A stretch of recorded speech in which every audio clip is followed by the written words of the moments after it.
Vous me faites visiter? Allez, Merci. allons-y. Je vous en prie.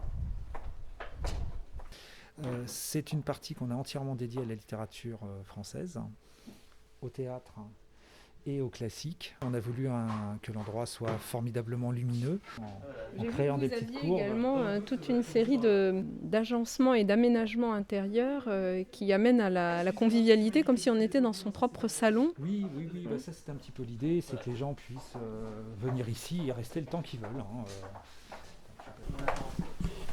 Alors voilà, Toujours le conformément- même aspect convivial. Tout à fait. Ouais. Et tous les rayons sont importants, donc on essaye de prendre soin de tous les besoins et de toutes les envies de nos clients.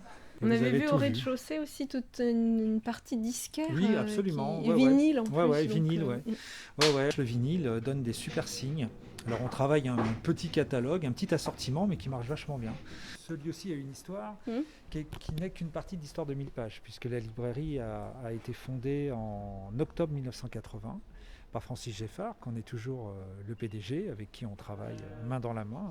Alors ce lieu, en fait, c'est d'une certaine manière le résultat de cette histoire qui a commencé rue Le Jean-Tel, dans une boutique de 45 mètres carrés. Et à l'époque, Francis était le plus jeune libraire de France. Quelles sont les valeurs justement qui écoutez, fondent votre engagement? Parce ouais. que j'ai vu sur le site internet que vous aviez un engagement Alors déjà, on quasi est militant pour la lecture, pour le Absolument. livre et Ouais. pour l'accès à la culture. Alors, 1000 pages est une librairie prestigieuse et qui jouit d'une grande image nationale. Pour autant, on n'est pas une librairie pour une élite, on est une librairie pour tout le monde. Comment êtes-vous rentré en contact avec les France services, Relance, le plan de relance, avec les services et les aides de l'État? On a tout de suite fait, nous, une déclaration de chômage partiel. Ce qu'on a fait aussi, c'est qu'on a gelé tout au LCR, c'est-à-dire tous nos paiements à la fin du mois, pour ne pas déstabiliser notre trésorerie. Et puis, on va geler aussi la livraison des nouveautés. On a demandé une conservation de nos flux pour être redéclenchés lorsque la situation redeviendra à la normale. Quelles sont les premières aides dont vous avez bénéficié? Le lien avec Bercy s'est fait immédiatement. Donc sur le volet fonds de solidarité, Voilà. activité partielle. Voilà, activité partielle, ça a été très rapide. C'était important pour moi que les uns et les autres ne perdent pas de Et comment s'est pouvoir passée d'achat. l'aide qui vous a été allouée par le Centre national du livre? Alors ça, après, ça a été sur dossier. Oui. On a rempli un dossier en ligne Les aides sont arrivées quand? septembre, octobre. Très bien. On avait aussi fait notre demande de prêt garanti par l'État auprès de notre banque. Et par ailleurs, on avait fait une demande de prêt également à l'ADELC, l'aide au développement économique de la librairie de création, qui est un partenaire historique de la librairie dans toutes ses phases de développement. Mais toutes ces aides sont bienvenues parce que ça nous permet de consolider les équipes.